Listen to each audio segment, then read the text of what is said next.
Warning: our YouTube channel and its videos may contain scenes, language, and content that may not be appropriate for all audiences.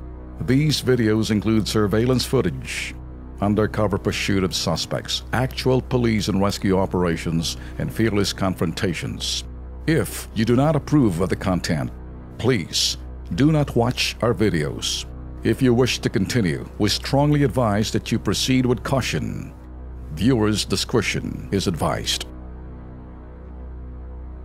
Mahalaga po sa isang bansa ang mapanatili po ang masiglang turismo. Yan po talagang gusto natin dito sa ating pong bayan.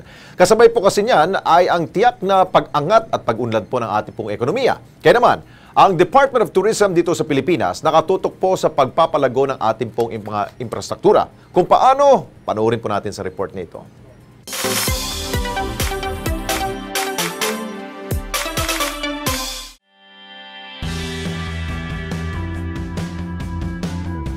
Pagdating sa escapade, dito pa lamang sa bansa, sold ka na. Mag-e-enjoy ka sa iba't ibang outdoor facilities, mapahimpapawid, tubig o lupa. Mabubusog ka sa iba't ibang putahe na dito mo lamang matitikman. At magre-relax ka sa natural na ganda ng Pilipinas. Ilan sa mga infrastrukturang ito nagmula sa pakipagtulungan ng Tourism Infrastructure and Enterprise Zone Authority o TIEZA. Isa sa mga layunin ng TIEZA ang makakuha ng investors para sa tourism development. The Tourism Infrastructure and Enterprise Zone Authority takes care of all of the infrastructure for tourism purpose. Another factor that we do is we make sure that we can accredit enterprise zones or economic zones which have tourism-focused purposes in mind. We get a percentage of the travel tax. So the finance or the funding that we get from that, we put it back in different areas to make sure that the facilities that when you visit our areas in the country, you have enough places that kaya mong puntahan. Pinangungunahan din ng TIEZA ang pagtatalaga ng isang lugar bilang Tourism Economic Zone o TEZ tulad ng Rizal Park Complex. Makatutulong ito sa pagbibigay ng sustainable livelihood sa komunidad. A tourist enterprise zone is a place for business. A business that's focused on tourism and the tourists. If you have an economic zone, that's one of your biggest options for work. Why? You know that the growth is there. Isang bayan ng San Vicente sa Palawan sa mga pinagpaplanuhang gawing TEZ. San Vicente, Palawan, the first thing that we would do is to master plan everything. We designate where the commercial zones are, the economic areas are, the resorts, kung saan ang pwedeng kumain, saan ang daan, saan ang parking, saan ang... We future plan. And then we make sure na pag plinano natin to, dapat dito tayo mag-aano ng guidelines natin. We stick to it. Meron din tinatawag na assets ang TIEZA na tulad ng Balikasag Dive Resort at Banawi Hotel.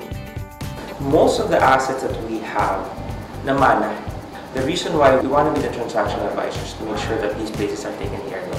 And if ever it's turned over to the private entities, it's in the right way, meaning the terms of references are correct, the guidelines, and all facets of the area are protected.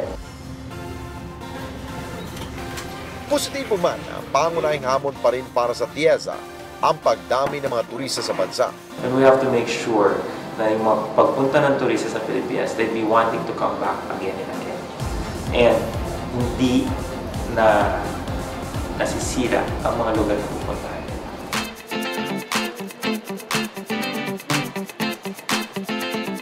Kaya naman, umaasang ahensya sa pondong nanggagaling sa travel tax. Nagkakalaga ito ng 2,700 pesos para first-class passengers at mahigit 1,600 pesos naman para sa economy class passengers. 87% of our income comes from the travel tax.